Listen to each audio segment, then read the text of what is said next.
Fahimé Robiol, bonjour. Bonjour. Vous êtes, et merci infiniment de vous être rendu disponible, Madame Robiol. Donc ce matin et à midi sur Europe 1, vous êtes ancienne ingénieure nucléaire franco-iranienne et vous êtes avec nous pour décrypter ce qu'il se passe et lire à travers ces différentes tractations très diplomatiques. Michel Fayad est parmi nous. Merci infiniment d'être avec nous, Michel Fayad, parce que au-delà d'être un analyste géopolitique hors pair, vous connaissez extrêmement bien cette région du globe sous tension actuellement. À l'heure qu'il est, que peut-on dire à 11h07, Michel Fayad?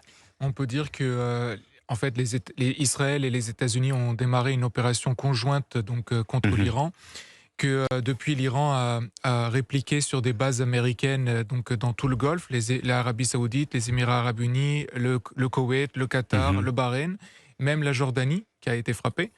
Et les Israéliens ont également ciblé l'Irak, où il y a un des proxys iraniens, donc les Hachis Sha'abi, qui sont intervenus dans la bataille déjà.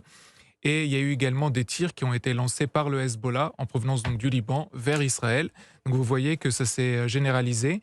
Les Israéliens annoncent déjà quelques civils israéliens blessés dans les abris. Et les Américains ont annoncé également que des Américains dans les bases américaines avaient été également blessés. Pour le moment, personne n'annonce de mort côté américain et côté israélien, mais des blessés.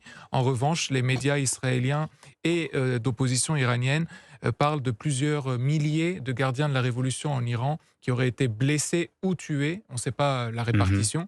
Et en tout cas, il y a des personnalités importantes qui ont été tuées en Iran.